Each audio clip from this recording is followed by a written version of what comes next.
Hello, I'm Tim Loughton. I'm here with fellow Worthing MP Sir Peter Bottomley because today we've had the consultation documents for the A27 upgrade published by Highways England. They're now available on the internet. All the details are on my website as well.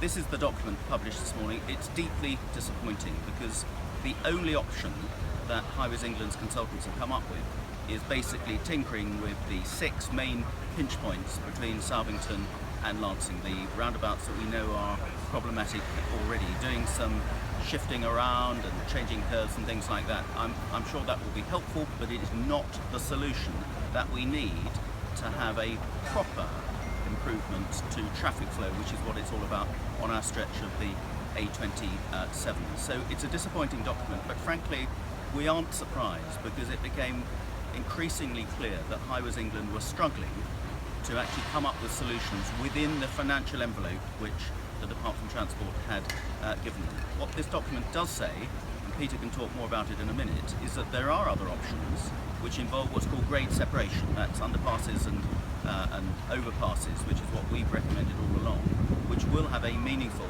impact on traffic flow, but it's going to cost more.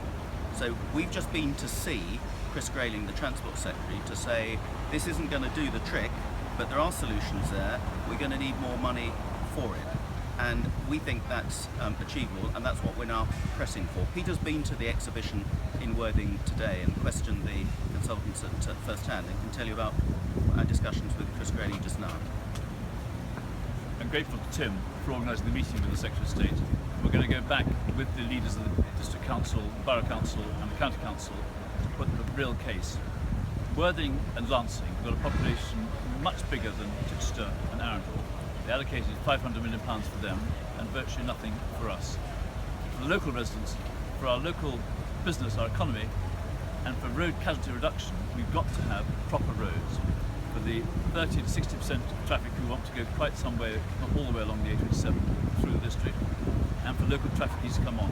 So if we want to have better air, cut the pollution, fewer casualties, injuries and deaths, and more economic prosperity, we've got to get this case for grade separation so that we can get from one side of Worthing and Lancing to the other without having to stop unnecessarily.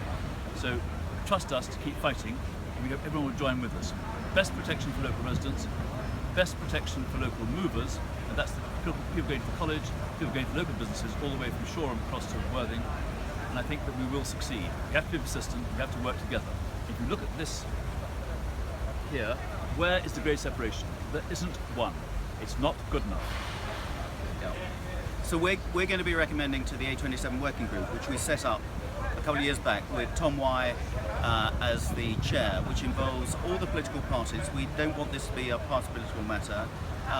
Several major local businesses, the Chamber of Commerce, and all the major residents' associations who are affected by the route. We've been doing a lot of work on this. So we had a meeting last week. We'll be having another meeting in a few weeks' time, where I think the recommendation will have to be that, sorry, this isn't good enough. We need proper grade separation, and we now need the Secretary of State to permit Highways England to do further research into those other options which we know are there if that money was available.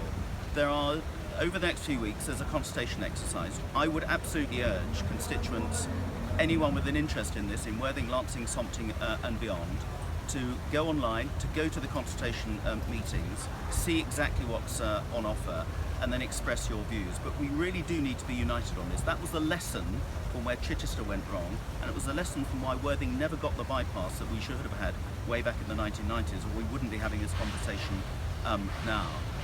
And if we can keep united, I think we've got a very strong chance of showing the government that they need to step up to make sure those funds are there and get on with that extra work to make sure we have a solution for the A27 which works, which we need, and which our constituents deserve. So continue watching this space. What do we say? No. When do we say it? Now.